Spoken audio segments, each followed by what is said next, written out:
दिल्लीत खूप मोठे असे हालचाल सुरू आहे. आज बघितलं तर महत्वाच्या बैठकी आहेत. माझ्याबरोबर स्वतः गुलाबराव पाटील मंत्री जुडलेले आहेत, त्यांच्याशी संवाद साधूया. सर, सर्वात पहिले तर आज काय काय वेगळ्या अशा बैठकी आहेत? मी बघते तर तिन्ही पक्षाचे महत्वाचे नेते म्हणजेच मुख्यमंत्री, 2 उपमुख्यमंत्री आणि तुमचे सगळे सगळे मंत्री इथे दिल्लीत, राजधानी दिल्लीत पोहोचले. बघा, आजच्या बैठकी ह्या जलसंपदा खात्याचे, जलजीवन मिशन, त्याचबरोबर कांदा आणि ऊस म्हणजे ग्रामीण जनता, ग्रामीण शेतकरी याच्याकरताच्या ह्या सगळ्या बैठकी आहे.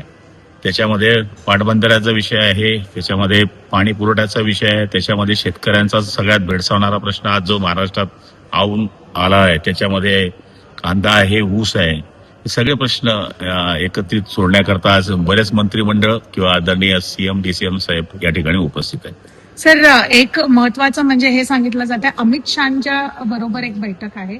ती बैठक नेमकं काय आहे आणि त्याच्यात काय एक जे चर्चा होणार? केंद्रीय सहकार मंत्री आणि या देशाचे गृहमंत्री यांच्याकडे ऊसाचा विषय येत असल्यामुळे कारखान्याच्या बाबतीमध्ये आणि कांद्याच्या बाबतीमध्ये या ठिकाणी बैठक आहे. त्यामुळे आज कांद्याला जो भाव कमी आहे महाराष्ट्रामध्ये तो वाढून मिळावा अशी शेतकऱ्यांची मागणी आहे.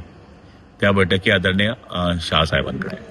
सर, एक हे सांगितलं जातं की कांद्याचा तर कुठे ना कुठे जे चर्चा तर होणार आहे, मात्र विधान परिषदेचा एक तिढा सोडण्यासाठी पण सगळे इथे दिल्ली दरबारी पोहोचले आहेत. तसं म्हणता येणार नाही, कारण की ह्या बैठकींचं निमंत्रण आम्हाला 4 दिवसापूर्वीपासून आहे आणि निवडणुका तर लागलेल्या आहे. पण हे विषय होत असतात ते वरच्या स्तरावर आहे, त्याच्यामुळे आपल्याला त्याच्यातली काही माहित नाही. पण बैठक होण्याची असेल तर होईल, पण काय सांगता येत नाही.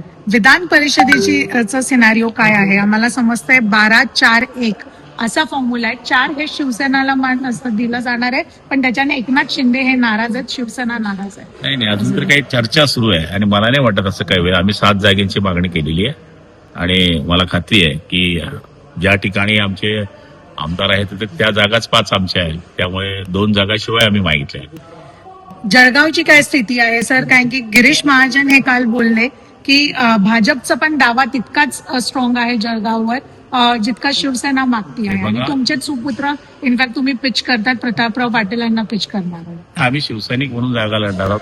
त्याला दिलं नाही दिलं त्याचा मला काही फरक नाही, पण शिवसेना तिथे लढेल. आमचेही 5 आमदार आहेत, त्यांचे 5 आमदार आहे, आमचे 5 आमदार आहेत.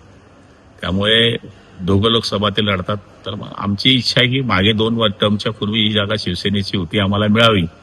मागणं हा आमचा अधिकार आहे आणि तो आम्ही मागतोय. कसं पुढे याला बघणार? कारण की तुम्ही सांगतायत की तुम्ही मागणार आहे, तर वेगळं लढणार आहे का की काय हे सिनारिओ असणार आहे? कारण की भाजप खूप फर्म आहे जळगाववरती आणि ते देणार आहे. इनफॅक्ट तुमच्या बैठकी पण झाल्यात, सिक्रेट मिटिंग्स पण झाल्यात असं समजून येत आहे. बैठकी त्यांच्याही झाल्या, आमच्याही बैठकी झाल्या. आता शेवटी बैठकी घेणे, कार्यकर्त्यांमध्ये अंदाज काढणे हा आमचं कामच आहे, त्यांचंही काम आहे. आम्ही दोघांनी मागणी केलेली आहे, आता नेते ठरवतील ते. कसं पुढे जळगावचं तुम्ही कसं हे करणार आहे आणि आज तुम्ही मुद्दा ठेवणार आहे का जळगावासाठी? महायुतीमध्ये जे निर्णय होतील ते आम्हाला मान्य असणार आहे दोघांना. त्यामुळे आम्ही मागणी केलेली आहे की आम्हाला ही जागा द्यावी आणि त्याचं गणित आम्ही समोर ठेवलेलं. हे होते गुलाबराव पाटील, ज्यांनी हे सांगितलं की कशा प्रकाराने गणित ठेवलं आहे आणि त्यांची मागणी करतात.